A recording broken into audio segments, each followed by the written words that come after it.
hecho, voy a rescatar para iniciar la mesa de maestros, para saludar primero precisamente al abogado especialista en Derecho Penal, Derecho Militar y Seguridad Nacional y gran amigo, el abogado César Gutiérrez Priego, un tuit que publica precisamente César Gutiérrez Priego sobre el caso Israel Vallarta y estas declaraciones de Alejandro Gersmanero. Dice, lo dicho hace una semana, la Fiscalía General de la República apelará la sentencia absolutoria a Israel Vallarta. Existen 6 víctimas de secuestro. La pregunta es, ¿qué pasará si se confirma la resolución en la apelación y amparo? ¿Quedarán impunes esos delitos? ¿Los secuestros se realizaron? Y si no fue Israel Vallarta, ¿qué otras líneas de investigación tiene la Fiscalía General de la República? Como otros cientos de casos, podría llegar al Pleno de la nueva Suprema Corte y será uno de sus principales retos.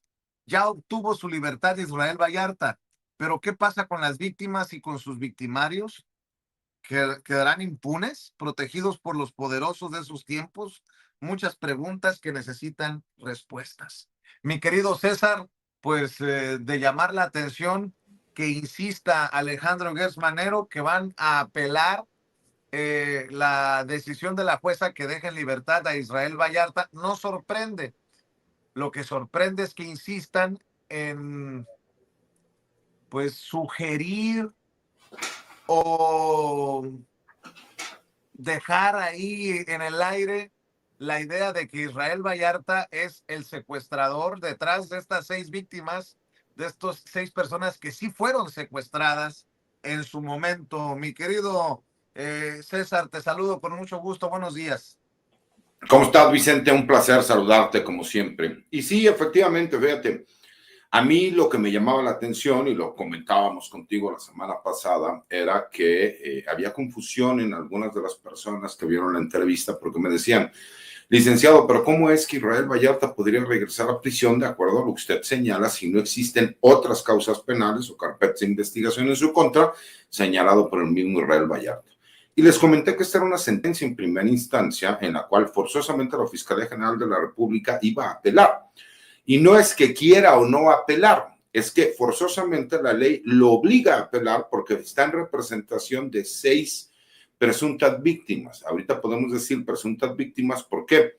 Porque si bien es cierto, sí son víctimas, pero presuntamente eran víctimas de Israel Vallarta o de este grupo criminal conocido como los Zodíaco. Y la pregunta, y dentro del análisis que hemos realizado, donde Paco y Pepe conocen muy bien del tema, han hablado y escrito sobre el tema, es si existía una banda de secuestradoras conocida como los Zodíaco, y esa misma banda de secuestradores estaba conformada por policías. Entonces, la pregunta que yo me hago es, ok, no puedo decir que Israel Vallarta obtuvo justicia porque justicia que no es pronta y expedita no es justicia. Pero ya tuvo una resolución absolutoria, lo cual, como nunca se le demostró que haya cometido un delito, él es inocente, porque eso lo dice, pues obviamente la misma Declaración de los Derechos del Hombre, la misma Constitución, el mismo Código Nacional de Procedimientos Penales. Entiendo la parte de que el fiscal general tenga que seguir con esta línea, ¿no?, de imputaciones y acusaciones que en su momento hizo la Procuraduría General de la República. Pero mi pregunta viene aquí. ¿Qué pasará si es confirmada ante este tribunal de apelación la resolución? ¿Y qué pasará si al promoverse un amparo, obviamente por la importancia y la trascendencia del asunto, muy seguramente será traído de acuerdo a las facultades de la Suprema Corte de Justicia de la Nación?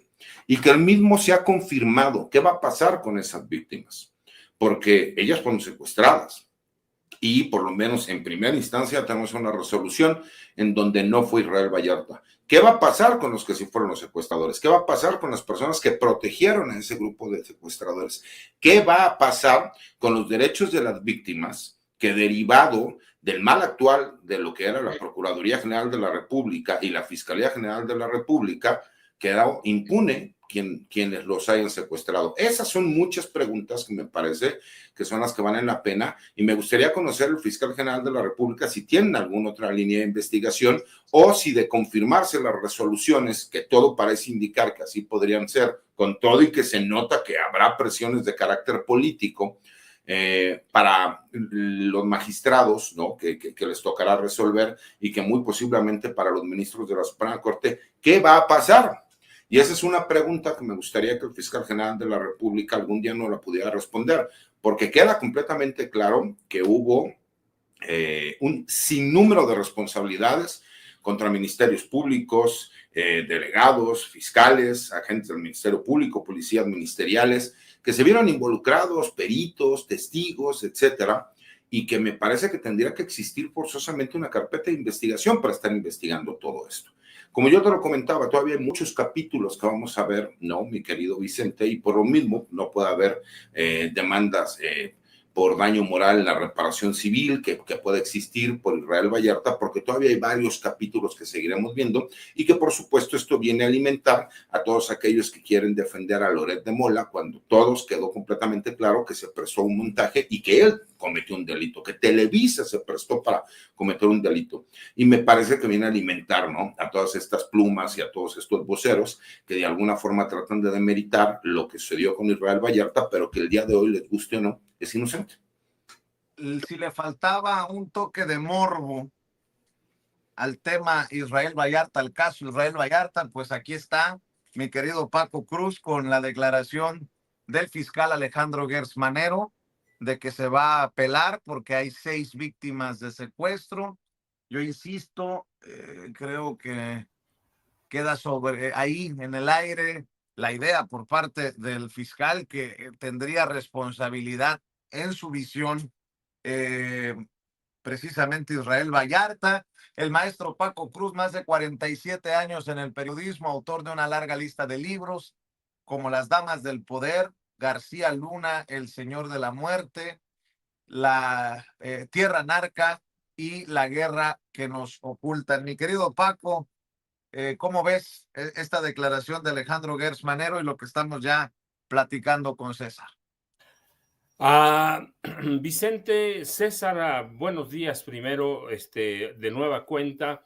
Ya César lo había explicado bien, es una sentencia en primera instancia, habría que esperar, y habrá que ver todas las otras líneas de investigación, pero de entrada, mira, yo solo voy a recordar, a partir de 1995, las bandas de secuestradores de este país se formaban primero en el CISEN, después en la AFI y después en la Secretaría de Seguridad Pública Federal.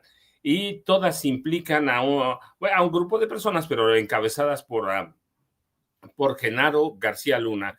En 1995, el presidente Ernesto Zedillo Ponce de León dio la orden directa de que Genaro García Luna encabezara y formara un grupo contra el secuestro que devino con autorización de Zedillo en la creación de un grupo que dio forma a varias bandas de secuestradores. El objetivo primordial era primero la captura de El Mocha Orejas, que había el secuestrador más sanguinario que ha dado este país, el Mocha Orejas, y así se hizo. Ese grupo que devino en una banda encabezada por Genaro García Luna, Luis Cárdenas Palomino, no pudo, la verdad es que ni tuvo intención de combatir al Mocha Orejas. Al Mocha Orejas lo capturó un comandante del Estado, de la Policía del Estado de México, la Policía Estatal del Estado de México, y García Luna tuvo entonces el campo libre para conformar las bandas de secuestradores que operaban en este país. Nunca había habido tantos secuestros de gran impacto, incluido un primo y un sobrino de Carlos Slim Elú, cuyas negociaciones supuestamente las hizo Genaro García Luna en persona.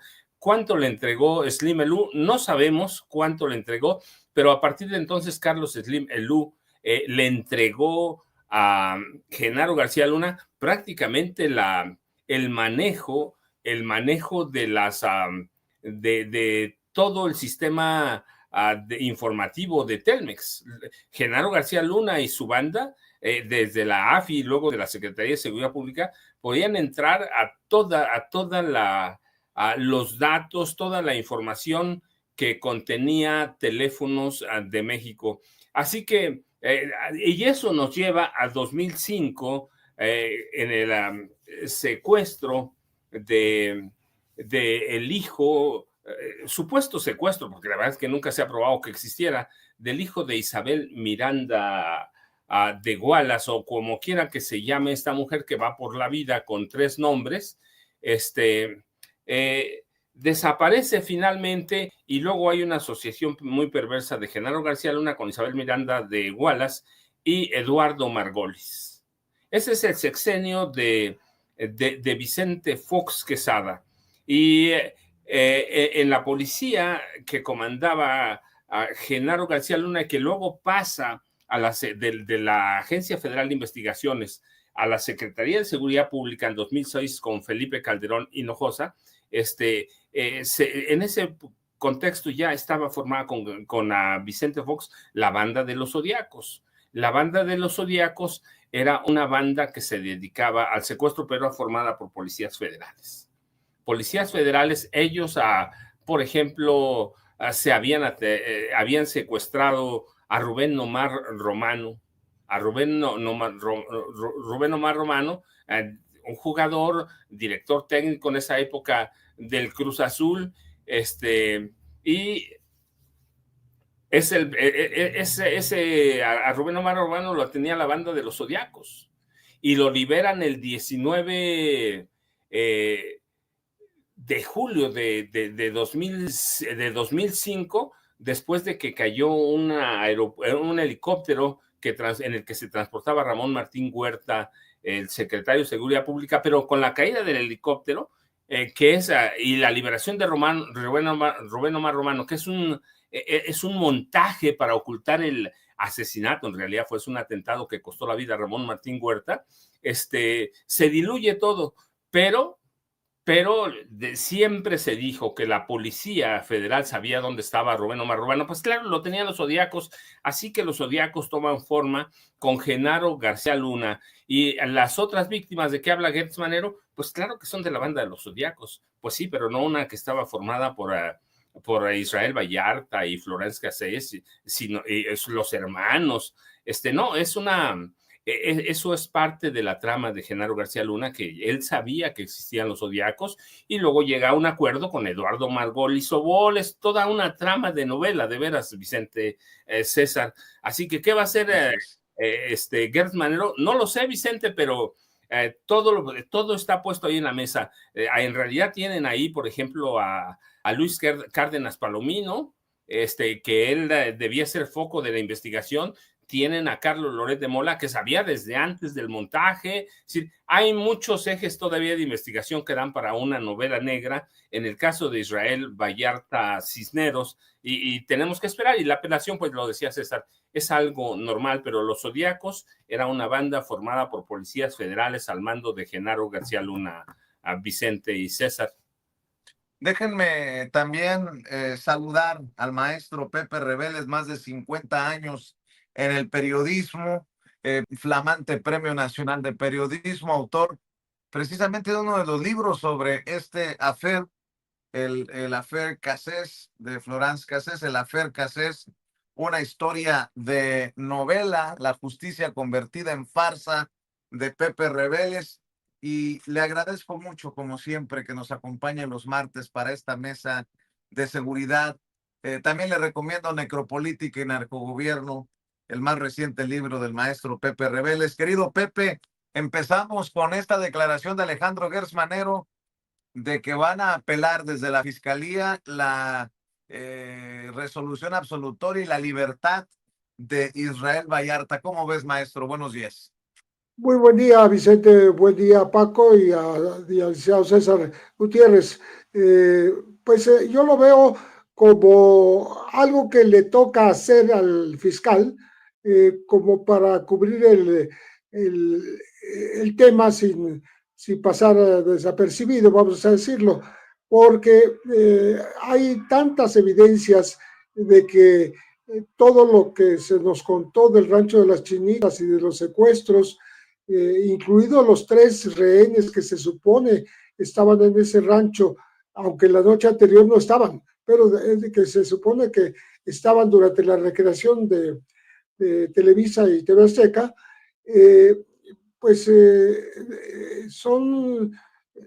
hay que dudar de que hayan sido, como dice Paco, no solo secuestrados, sino si fueron secuestrados por una banda que dijo llamarse de los Zodiacos, dice Paco, que tiene que ver con una banda que organizó el propio gobierno y que dependía de los agentes federales.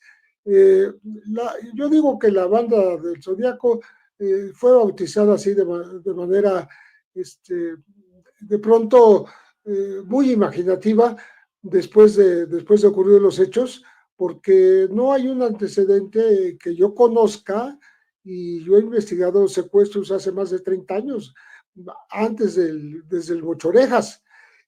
No hay una publicación que haya mencionado una banda llamada Los Zodiacos en todo ese tiempo. Ni antes, bueno, antes no, y después sí empezó a mencionarse en el caso de Israel Vallarta, pero en todo caso no sería él el integrante o jefe líder de esta banda junto con Florence Cassés. Lo que puedo decir es que el fiscal, en vez de apelar, vamos a decir, debería investigar de dónde salieron las víctimas que aparecieron en el rancho de las Chinitas. Porque está en actas, no lo estoy inventando yo, está en actas, como Ezequiel Yadir Elizalde, este joven de unos 18 años que traía la cabeza vendada, fue por golpes que le dieron ni más ni menos la Agencia Federal de Investigación, perdón, sí, en frente en las oficinas de la PGR en aquella época, en frente del Monumento a la Revolución. Está la declaración de Israel en ese momento, que dijo que lo había visto ahí y vio cómo lo golpeaban. Es decir, o estaba secuestrado o lo tenía la PGR. No puede ser las dos cosas, ¿no?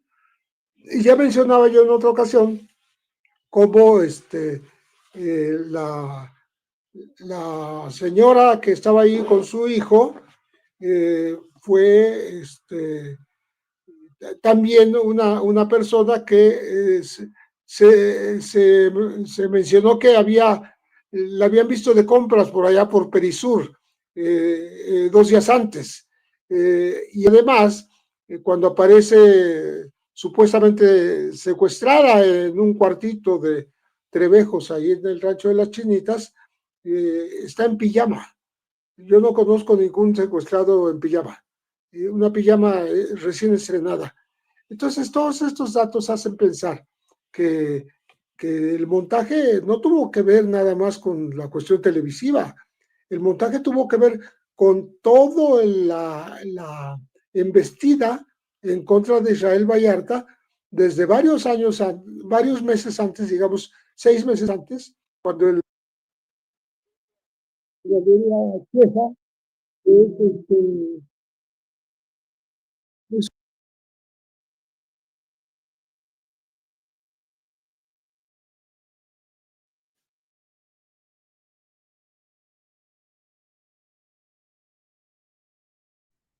Creo que hemos perdido al querido Pepe Rebeles, mi querido César, mi querido Paco. Estamos buscando a Pepe para que regrese y escuchar sus comentarios. Es uno de los periodistas que también le sabe y le sabe mucho al caso. No sé si quieren que pasemos. Disculpas, ya regresé, pero si gustan, me espero. No. Vamos para cerrar estos comentarios sobre el caso de Israel Vallarta, mi querido Pepe. Sí, a Israel lo andaban buscando por el secuestro de Valeria Cheja, una joven de la comunidad judía, que días antes del montaje de las Chinitas, en los primeros días de diciembre de 2005, fue supuestamente a reconocer en los caminos, en la carretera que sale hacia Tlalpan, la camioneta en la que habría sido secuestrada y dice haberla reconocido. Después, con el tiempo, dijo que no es cierto, nunca fueron a localizar esa camioneta. Pero además, sí conoció fotografías de Israel que le enseñaron tomadas ahí en ese lugar y en otros, en las casas de su familia. Y además, Valeria Cheja empezó a declarar contra Israel en los días previos al montaje de las chinitas. Es decir, todo está perfectamente engarzado, de tal manera que no hay dudas de que el montaje tuvo que ver con una cosa planificada durante varios meses, y que utilizó a estas personas que hasta ahora no sabemos de dónde salieron. Tanto la señora secuestrada, supuestamente con su hijo pequeño de 8 años, Cristian, como Ezequiel, que decíamos que estaba en la PGR, pero que no nos han explicado jamás si estaban ahí y habían sido trasladados a otro lugar, en qué otro lugar estuvieron presas, en que estuvieron como rehenes antes de estar en el rancho de las Chinitas. Entonces, hay demasiada oscuridad en toda esta temática, y yo creo que más allá de apelar a una decisión, pues yo creo que valdría la pena primero tapar estos hoyos en la investigación que tanto afectaron hasta el grado de tener casi 20 años en la cárcel sin sentencia a Israel Vallarta, y que ahora, 19 años después, la fiscalía quiere decir que sí es culpable de algo que no lo sentenció o no lo acusó, y por tanto no fue procesado y acusado durante casi 20 años. Pues qué interesantes los análisis, las opiniones, tanto de Pepe Reveles, Paco Cruz, el abogado César Gutiérrez Priego, luego de las declaraciones en la mañanera del pueblo del fiscal general de la República, Alejandro Gertz Manero. Como interesante resulta analizar, esa es mi opinión, no sé ustedes qué piensen, esto que se anuncia, ¿no? Que Trump quiere atacar a los cárteles del narcotráfico, y si es en aire, tierra o agua extranjera, ¿qué importa? Todo parece indicar que ha firmado un documento para dar luz verde a los militares de Estados Unidos, a pesar de que la presidenta Claudia Sheinbaum ya dijo que no vamos a ver a militares poniendo un pie en nuestro país.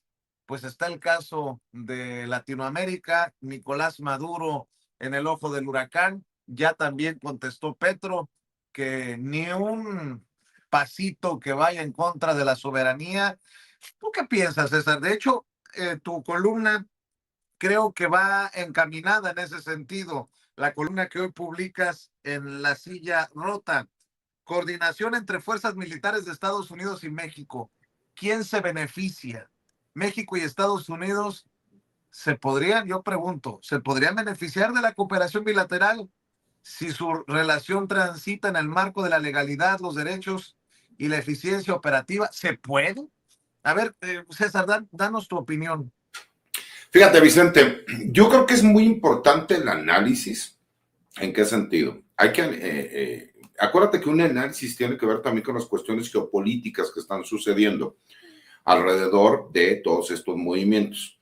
Incluso hemos estado viendo, hay una guerra comercial que ha iniciado Donald Trump, que es el gobierno de los Estados Unidos, a nivel mundial.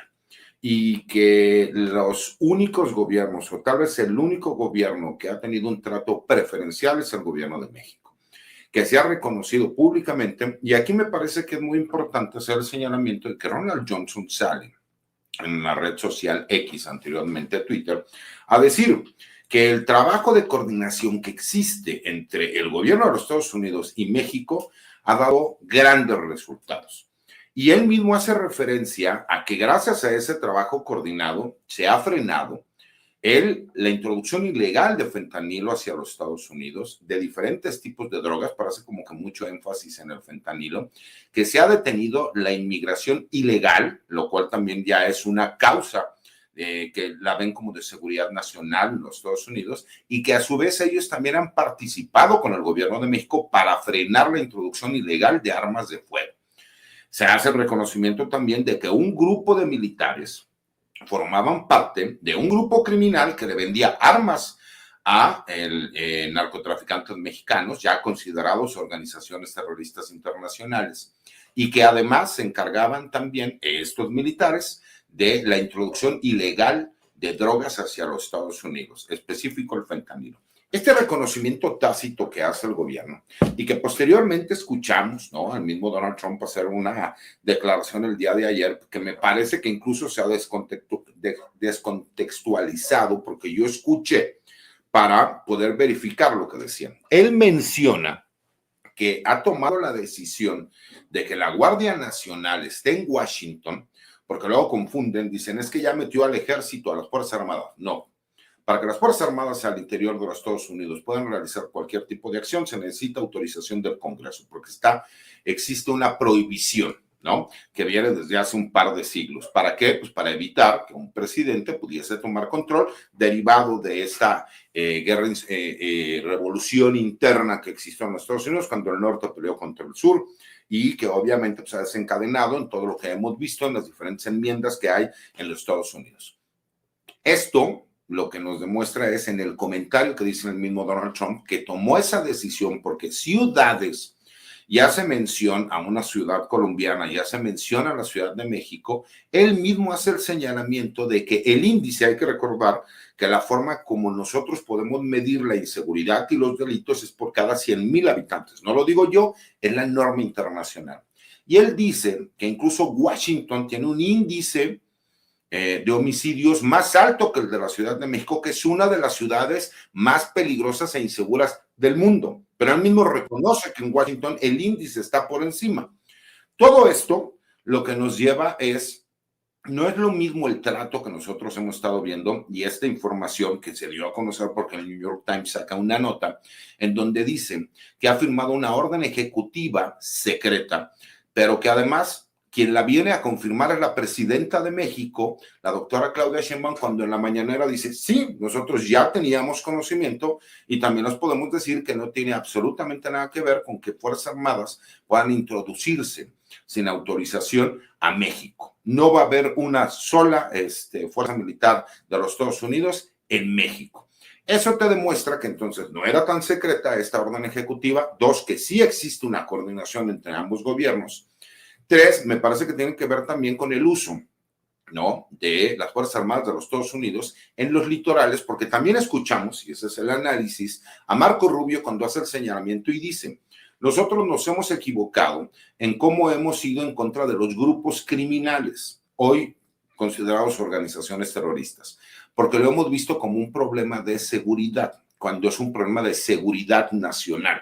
Por eso necesitamos utilizar a las Fuerzas Armadas para que en todo lo que son los límites territoriales y litorales, porque es para poder hacer uso en el mar, se pueda utilizar las Fuerzas Armadas. Para aquellos que dicen, bueno, pero es que independientemente de eso, yo mencioné que para que se pudiera hacer una intervención de ese estilo, tendrá que ser autorizada por el Congreso de los Estados Unidos, porque si bien es cierto que cuando sucedió lo de Al Qaeda en septiembre del 2001, se dio una autorización especial para ir contra los grupos terroristas, pero fue en específico por ese hecho cuando sucedió lo de Al Qaeda. Y mucha gente me decía, bueno, pues atacaron a Irán. Sí, pero Irán era un país que se encontraba o se encuentra en medio de un conflicto con Israel.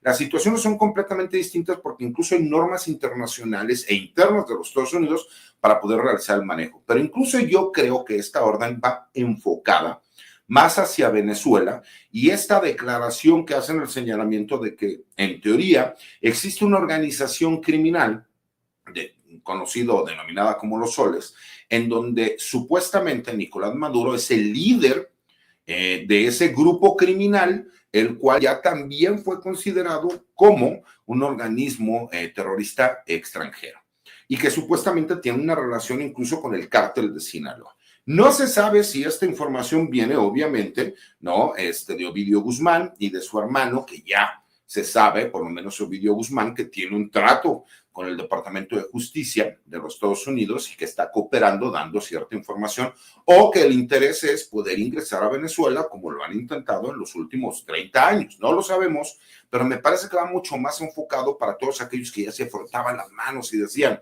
no, la verdad es que escuchar a un personaje como Simón Levy, que ya se avienta unas mentiras que, bueno, yo creo que ni en la peor de las narcoseries de Netflix podríamos escuchar la sarta de tonterías y de estupidez que dice, porque por lo menos Anabel Hernández dice, créanme, ¿no? Pero ya Simón Levy avienta unas historias que me parecen increíbles y lo peor de todo es que son retomados por algunos medios de comunicación para tratar de hacer de segunda y que todo tiene que ver con esta narrativa, porque no pueden aceptar, una, que el expresidente Andrés Manuel López Obrador, que aunque ya no está en el gobierno, sigue siendo uno de los pilares de la Cuarta Transformación, el que la presidenta, la doctora Claudia Sheinbaum, presidenta de México, tenga un nivel de aprobación tan alto que vienen elecciones en el 2027 y que todo parecería indicar que los pocos espacios que tiene la oposición los van a perder. Entonces, me parece que tiene que ver con toda esta narrativa que desafortunadamente pues, tiene y busca que políticamente existe una afectación y obviamente pues, se replica por diferentes medios de comunicación, dándoles diferentes puntos de vista, señalando como si realmente ya nos van a invadir el gobierno de los Estados Unidos porque nosotros somos un narcogobierno, para empezar a crear esa sensación de miedo dentro de la sociedad mexicana. Pero se les olvida que el Supremo Pueblo de México es mucha pieza y que tiene ya un nivel tan politizado que se van al origen y que no nos tienen que creer a nosotros, pero lo que yo acabo de señalar, pueden ir a cada una de las notas para ver que lo que digo tiene una razón de ser y que viene con esta narrativa que viene desde el extranjero con la intención de crear desestabilización, ¿no?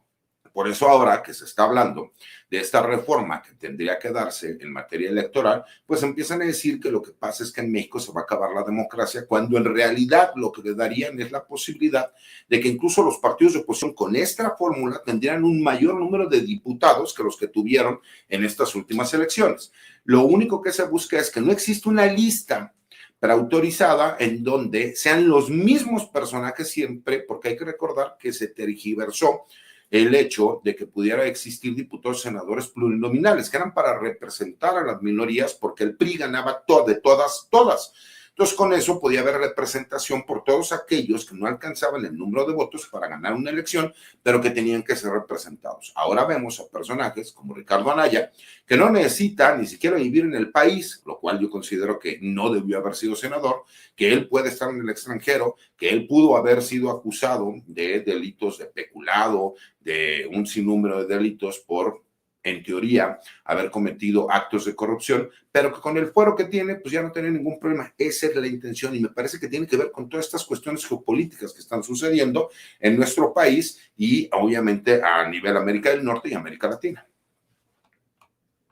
Así es. Por cierto, Pete Hegseth, el secretario de Defensa de Estados Unidos, en entrevista no quiso echarse al agua con la posibilidad de ver botas militares en México, porque le hicieron pregunta directa sobre México y dice que no iba a dar a conocer su juego, como en las cartas, pero no dice sí vamos, estamos dispuestos a mandar militares a México. Mi querido Paco, ¿cómo ves esto que si bien es cierto, ha llevado a la presidenta a hacer declaraciones importantes en la mañanera del pueblo? Bien decía el querido César, amerita un análisis importante, ¿no? Vicente, César, Pepe, ¿va a haber tropas en México? Mira, yo coincido con todos, no. Sin embargo, también hay que recordar que Trump está loco. Cuando inició su gobierno, el 20 de enero pasado, más de 6 meses, y desde entonces mantiene un enfrentamiento abierto con el Poder Judicial federal, ya no digamos con los poderes judiciales locales a los que somete. ¿A cuántos jueces ha demandado? por supuesta mala conducta. Yo insisto, Trump no es una persona de confiar. Recuerdan, hace no mucho demandó a todo el Tribunal Federal del Distrito de Maryland, sí, porque un juez bloqueó una decisión sobre deportaciones, y ha presentado denuncias por mala conducta contra jueces, por ejemplo, en el distrito federales, en el distrito de Washington. Sí que puede ser que, y es real, que la Constitución de Estados Unidos prohíbe el uso del ejército, en esencia la declaración de una guerra, si no la autoriza el Congreso, o incluso en Estados Unidos el ejército no puede entrar. Yo de Donald Trump desconfío de todo, más allá de que esté intentando intimidar, amenazar o arrollar a los tribunales federales o locales. La realidad es que hay un clima de acoso en el que es evidente que Donald Trump no respeta al Poder Judicial, no le va a hacer caso, no le va a entender y que va a buscar la manera de burlarlos el día que él decida intervenir militarmente en un país, cualquiera, México, cualquiera, no le va a preguntar, no le va a pedir permiso al Congreso de Estados Unidos, que se lo daría, porque tiene mayoría republicanos. La realidad es que los jueces pueden exigir hasta cierto punto, pero también hay temor entre los jueces, hay temor en la prensa. Los jueces incluso dudan en actuar muy rápido contra Donald Trump. ¿Por qué? Porque es un hombre que tiene un poder impresionante y da la impresión de que los tribunales son impotentes. Así que va a haber una invasión a México. Bueno, una invasión como tal no creo. Puede haber una incursión militar. No le conviene a Estados Unidos. Claro que no nos conviene a nosotros. Ya hay escenarios de guerra planteados en ejercicios matemáticos, en Internet. Se ha usado inteligencia artificial y lo que concluyen todos esos ejercicios es que una invasión a México o incursiones armadas para atacar a posiciones de los cárteles repercutirían contra Estados Unidos abiertamente, y además de que no bajaría el nivel de narcotráfico mientras haya poder de compra, consumo en Estados Unidos, y porque la droga puede entrar por muchas fronteras. Así que, ¿le conviene a Estados Unidos? No. El problema es que Estados Unidos Donald Trump ataca a Estados Unidos porque no va a atacar a otro país. A Donald Trump no le interesa nada más que lo que cumplan sus estándares de lo que significa para él la democracia o cualquier cosa que signifique para él. Así que si un día amanece con el carácter de, pues sí, vamos a atacar a México, en su primer mandato ya lo había ideado, ya lo contuvieron los militares, pero ahora no hay quien lo contenga. El secretario del Departamento de Guerra, ¿no? Pete Hegseth, es su títere. Así que yo de Donald Trump dudo todo. No le conviene atacar a México, no le conviene. Inmediato las automotrices sufrirían, México abriría sus fronteras para dejar pasar a quien sea. No rompería con Estados Unidos, pero sí habría caos aquí, pero también en Estados Unidos. Pero con Donald Trump, Vicente, César, Pepe, con Donald Trump nada se sabe en este momento. Lo único que se sabe es que está haciendo un gran negocio en la Casa Blanca, un gran negocio para sus cuates, y que incluso a los estadounidenses tienen mucho de qué quejarse de él. Así es, mi querido Pepe Reveles, también escuchamos tus comentarios, tus opiniones acerca de este tema. A mí parece que estos esfuerzos y esta obsesión de la invasión de tropas de Estados Unidos a México no va a cesar jamás mientras esté Trump en la Casa Blanca. Pero yo creo que me permito decir que el artículo del licenciado César Gutiérrez Priego es justamente la respuesta que debe darse a un afán invasor, porque estamos hablando de la coordinación de fuerzas armadas de México y de Estados Unidos. Estamos hablando de que ya no se trata de una seguridad fronteriza que solo se basa en la política y en los muros, sino de hacer una frontera segura, ordenada, humana, y en la cual puedan participar las agencias de inteligencia, los servicios de ambos países para comunicarse, para darse a conocer entre sí, datos importantes para el interés común de la frontera, pero nada que ver con una presencia de militares en territorio mexicano. Ya lo ha dicho de mil maneras la presidenta Sheinbaum, no va a haber un solo militar operando en suelo mexicano. Pero de todas maneras hay que establecer qué sí se puede hacer, ¿no? Claro, hacer una cooperación, por ejemplo, bilateral, que se base en la legalidad, ¿no? En la eficiencia operativa, ¿no? Sobre todo en los derechos, que las personas corran menos riesgos en ambos lados de la frontera, que los flujos sean, digamos, ordenados, que tengan transparencia, las actuaciones de los dos gobiernos, que esto sea la regla, ¿no?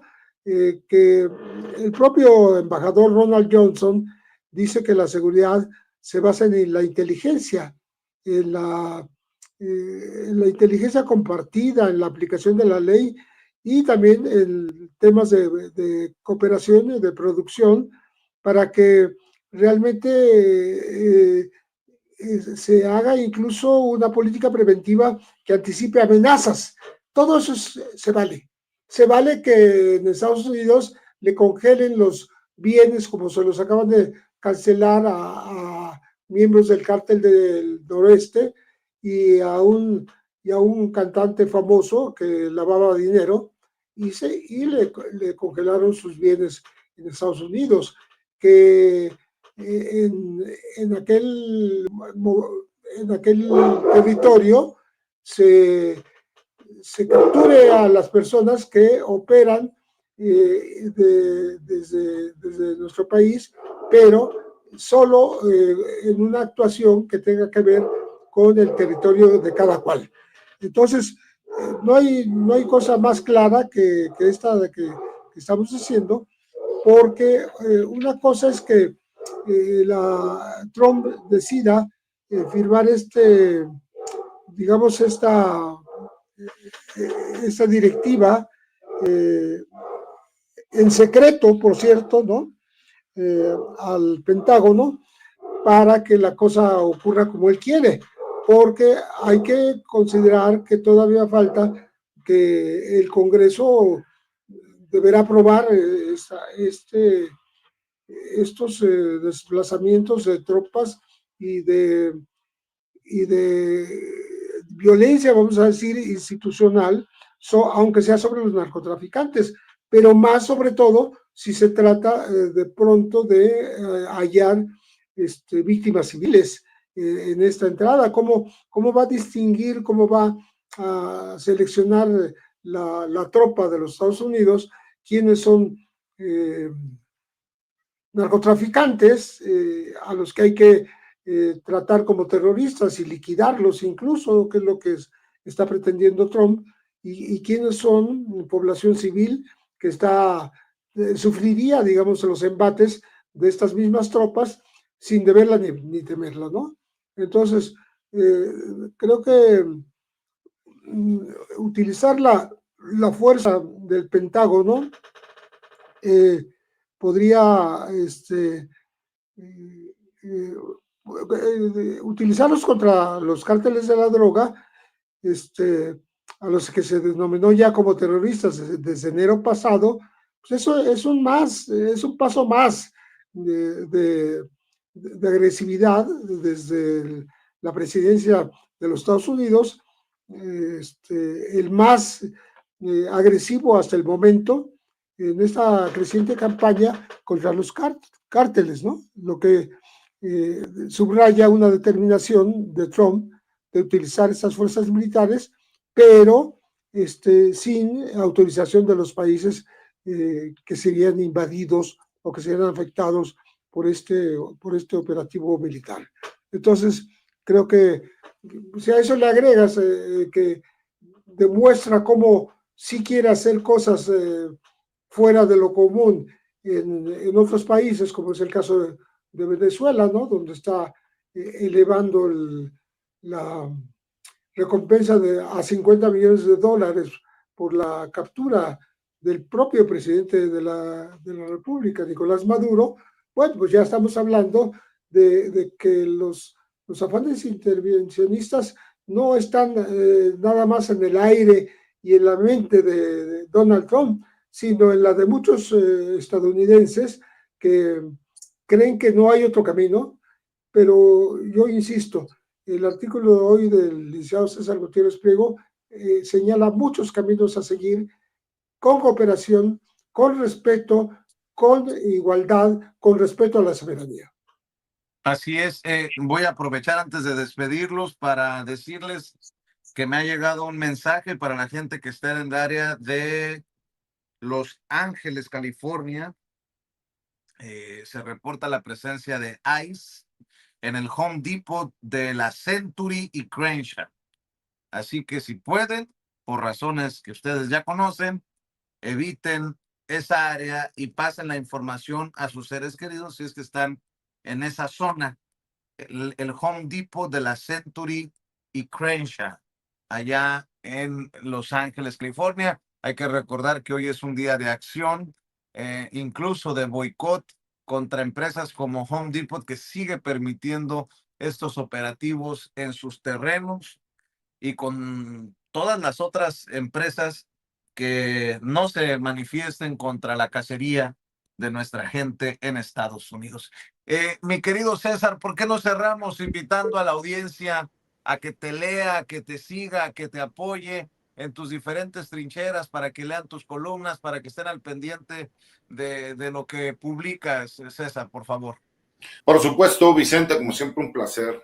Saludos a Paco y a Pepe. Los invito a que me sigan en mi cuenta de X, anteriormente Twitter, que es @StarGutiPri. He estado escribiendo columnas de opinión desde hace varios años, los martes en La Silla Rota. Los invito a que pasen a leerla, y cada 15 días en el Heraldo de México. Asimismo, subo videocolumnas para seguir en contacto con la gente que nos ha estado apoyando. En mi cuenta de TikTok, que es @SarGutiPri1, y en mi cuenta de YouTube, que es César Gutiérrez Priego. Y por supuesto, pues, como siempre, en los espacios libres como el viento, como sin censura, les mando un abrazo, y como siempre agradecidos por el espacio, mi querido Vicente, Paco, Pepe. Gracias, abogado. Mi querido Paco, recuerden que Paco tiene Las Damas del Poder, García Luna, El Señor de la Muerte, Tierra Narca, La Guerra que nos ocultan los libros del maestro Paco Cruz. Y en redes sociales, ¿cómo te apoyamos, Paco? Vicente, un abrazote para ti, para César, para Pepe. Yo ya sabes, @Paco Cruz Jiménez en X, antes Twitter, Francisco Cruz Jiménez en Facebook, y nos vemos mañana tempranito, Vicente. Claro que sí, a las 6 de la mañana. Del maestro Pepe Reveles, Premio Nacional de Periodismo, no le puedo dar cuentas de redes sociales porque se mantiene al margen, pero sí le voy a recomendar el Afer Cassés. Quiere entrarle, encontrar un contexto en el caso Vallarta y Cassés. Búsquese el libro El Afer Cassés, que ha tenido diferentes reimpresiones, y obviamente su más reciente libro, Necropolítica y Narcogobierno, del maestro Pepe Reveles, a quien le agradezco que nos acompañe todos los martes. Querido Pepe, estamos al pendiente. El agradecido soy yo, y me da mucho gusto estar con ustedes siempre los martes, con el licenciado César Gutiérrez, con Paco Cruz y contigo, Vicente.